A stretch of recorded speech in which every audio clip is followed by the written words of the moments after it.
Ok, aujourd'hui, on va parler des Armada. Can I call you Rose?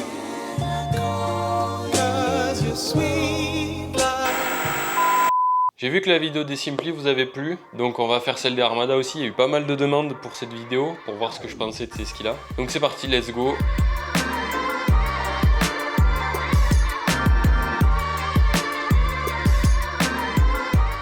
Je tiens quand même à préciser que cette vidéo elle est pas du tout sponsorisée. Pensez bien à vous abonner parce qu'il y a beaucoup de gens qui regardent les vidéos sans être abonnés. Mettre un petit j'aime, un petit commentaire. Puis allez voir aussi mon TikTok et mon Insta, c'est là où je mets que les vidéos sortent et il y a d'autres choses aussi dessus, donc n'hésitez pas à aller voir. Ok, donc on va parler de ces skis aujourd'hui que j'ai eu cette année. On va diviser la vidéo en plusieurs points. On va parler d'abord de l'histoire un peu de la marque rapidement et des spécificités de ce ski. Ensuite on va parler du comportement en piste, du comportement hors piste et du comportement en poudre. À la fin je dirai pour qui est ce ski et aussi ce que moi j'en ai pensé durant toute la saison. Donc c'est parti, on commence avec une petite histoire de la marque et des spécificités de ce ski.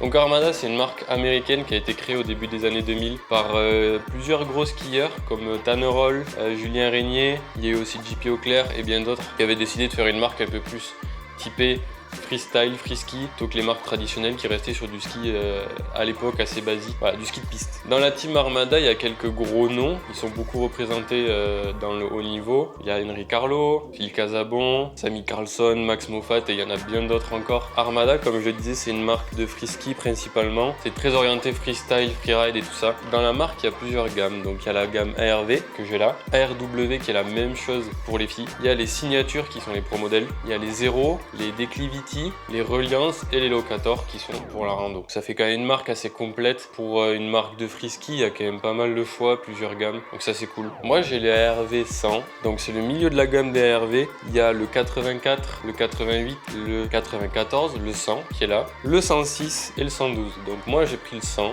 C'est le plus polyvalent entre guillemets de la gamme. C'est celui qui va passer partout, qui va un peu tout faire. Pour la taille, je mesure à peu près 1m80. C'est du 179. C'est la taille qu'il faut, on va dire. Donc je les ai montés avec des pivots 15. Je les montre en entier. Je les ai montés avec des pivots 15 que j'ai centrés. J'ai vraiment mis au centre du ski. C'est-à-dire que j'ai pris la mesure du ski. J'ai divisé en deux et c'est là où tombait le centre de ma chaussure. Donc voilà, c'est vraiment un ski centré que j'avais prévu de skier que pour le snowpark. Du coup à la base. Rapidement un petit mot pour les pivots. Je vais pas faire une vidéo dessus. Honnêtement, j'ai pas senti une grande différence. Elle est juste apparemment plus safe que les autres fixations. C'est la plus sécuritaire du marché, on va dire, entre guillemets. Perso, j'ai pas senti de grosse diff. Pour ce qui est des lignes de côte, on est à 128 en spatule, 100 au patin, du coup, à RVC. 120 au talon, avec un rayon de courbe de 18 mètres. Donc votre ski va mettre 18 mètres à faire le virage. À l'intérieur, c'est du bois de peuplier, avec des renforts en frêne sous les fixations pour que ce soit plus solide. Le prix du ski, ça m'a été beaucoup demandé sur la vidéo des Simply. Celui-là, sans fixation, il sera 649 €. C'est les prix. C'est pas trop cher, c'est les prix. Donc il y a quand même un peu de rocker à l'avant et à l'arrière. Un petit peu de cambre au milieu aussi. Il y a quand même pas mal de rocker devant, pas mal de rocker derrière. Ça fait un ski assez joueur, assez cool à skier. On va regarder la souplesse.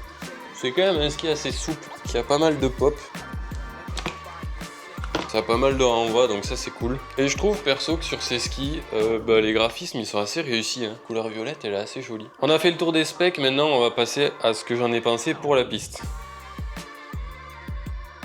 Donc pour la piste sans patin, on peut penser que c'est large. C'est comme les Simply, moi c'est la même largeur. Honnêtement ça va, même si on est dans les Pyrénées et qu'il n'y a pas forcément tout le temps de la neige fraîche. Sans patin maintenant, avec les technologies qu'il y a dans les skis, c'est pas trop, on arrive quand même à bien skier en piste. C'est un ski qui est assez mou comme je le montrais, donc il se déforme plutôt pas mal. Je l'ai skié une fois vraiment en piste et je l'ai trouvé très bien. La neige était un peu dure le matin et l'après-midi c'était un peu neige de printemps. Et malgré qu'il soit centré, donc moi j'ai eu l'habitude de skier comme ça les skis, ça tourne super bien. Sur piste c'est très cool, ça tient, neige molle, neige dure, ça bouge pas, c'est très cool. Pour les virages, on peut faire un peu de tout, virage court, virage long. Faudra un peu plus appuyer pour les mettre en virage court ceux-là parce qu'ils sont pas forcément faits pour. C'est pas un rayon de 15 mètres comme un ski de slalom, donc il faudra un peu plus appuyer dessus. Comme il a du rocker, il est facile à mettre en travers, c'est assez facile, c'est un ski assez joueur. Et honnêtement, c'est pas mon ski de piste à la base, c'est mon ski de parc. J'ai moins de recul sur ceux-là que sur les Simply parce que je les ai vraiment skiés qu'une fois en piste. Et j'ai pas un énorme recul, j'ai 2-3 jours avec sur la piste. En tout cas, voilà sur la piste ce que ça donne. J'en ai fait quelques-unes, j'ai skié une journée avec.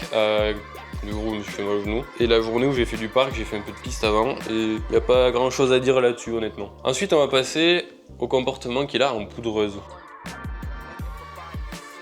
Alors, pareil, c'est pas mon ski de poudre à la base, donc je l'ai skié qu'une journée où il y avait un peu de poudreuse avec. Ça passe très largement. C'est le plus polyvalent, donc il est fait pour passer partout. Moi, comme il était monté centré, j'avais un peu de mal avec dans la poudreuse parce que c'est pas un placement de fixation qui est fait pour quoi. Je suis beaucoup trop en avance sur le ski. J'ai réussi quand même à m'en sortir, mais j'avoue que j'ai un peu plus galéré que par exemple si j'avais les Simply ou les K2. Mais il passe, il est fait pour en tout cas. Mais bon, sans mon patin et la largeur qu'il a, c'est fait pour flotter. Donc si vous voulez un ski qui passe un peu partout, ça passe très bien en poudreuse aussi. J'ai pas assez de recul. Il y avait vraiment que de la poudreuse une fois où je les ai pris. Voilà, moi c'était pas mon ski préféré, mais je pense que c'est le montage de la fixation qui fait ça. Si vous le montez en all mountain, ça sera nickel je pense. Ensuite on continue avec le parc. Pour le parc, moi je l'ai pris pour ça à la base. Malheureusement, j'ai pu faire qu'une journée avec au parc. Je devais en faire beaucoup plus quand c'était plus mou au mois de mars et tout ça. Mais avec le genou, j'ai pas pu, donc je suis un peu déçu. Je voulais plus faire de parc et surtout plus les skier au parc parce que j'ai pas un recul énorme. En fait, j'ai qu'une journée avec. Mais j'ai déjà vu un bon échantillon de ce que ça donne. Comme je l'ai dit et je le répète, il est très joueur. Il tourne facilement. Il a beaucoup de pop, il a beaucoup de renvoi. Quand vous sautez, il vous renvoie super bien. C'est hyper joueur. Il est pas trop lourd, donc vous pouvez avec sauter largement. Vous allez pas trop le sentir. Pour sauter, c'est parfait. En rail, j'ai pas eu de soucis non plus. Il est bien équilibré. Peut-être que des gens vont penser que sans mon patin, c'est un peu large pour du parc. Avant, j'avais les K2 pocheurs. Je trouvais ça un peu fin. Quand c'était en printemps, je m'enfonçais dans les tas et tout ça. Là, avec ça, c'est sûr que non. Moi, je trouve que 100, c'est pas trop large. Comme je disais, les skis ont beaucoup évolué. Donc maintenant, vous prenez 100 au patin, ça passera partout. Même au parc, il y en a beaucoup qui skient au-dessus de 100, entre 100 et 105, même voire 106. Donc voilà, moi, je trouve pas que ce soit trop large. Il était très très cool. Il est bien équilibré. J'ai pas grand chose à dire. Le montage centré fait que c'est fait pour. Donc j'ai pas eu de problème. Voilà, pas grand chose à dire là-dessus. Il remplit le cahier des charges très largement. Pour qui est ce ski? À qui je le conseillerais?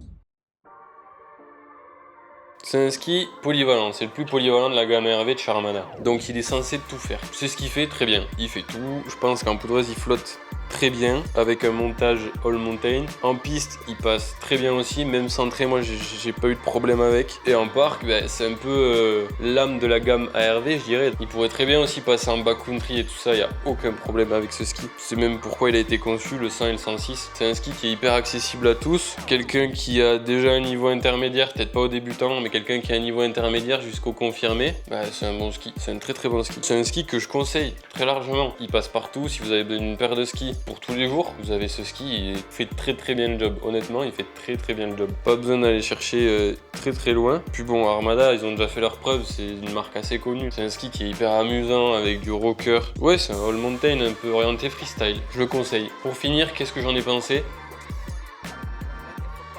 Honnêtement, je suis un peu déçu de ne pas l'avoir plus skié parce que je devais plus le skier au mois de mars, dans la neige un peu plus molle, parce qu'à la base, comme je disais, c'est mon ski de parc, c'est pas mon ski principal et je devais faire plus de parc en mars, donc un peu déçu de ne pas l'avoir plus skié. C'est un bon ski, il est fun, il est amusant, il passe partout, il fait le job, j'en suis très content. Honnêtement, j'ai pas grand chose à redire sur ce ski de toute façon. Comme je disais avant, Armada, ils ont déjà fait leurs preuves, pas grand chose à dire dessus, à part vivement l'année prochaine pour plus les tester et pouvoir faire plus de parc avec ces skis. J'espère que la vidéo vous aura plu. Si vous avez des questions, n'hésitez pas à me les poser en commentaire. J'y répondrai avec plaisir. Et si vous avez besoin de plus d'infos, n'hésitez pas à aller voir le site Armada. Tout est expliqué dessus. Comme j'ai dit, les vidéos continuent. C'est pas parce que c'est la fin du ski que les vidéos s'arrêtent. Mon genou, on va en parler dans une autre vidéo. Voilà, au mois de mai, il y a quelque chose de très cool qui va arriver. Donc abonnez-vous si vous voulez voir la suite. Et sur ce, on se voit dans la prochaine vidéo. Allez, la bise.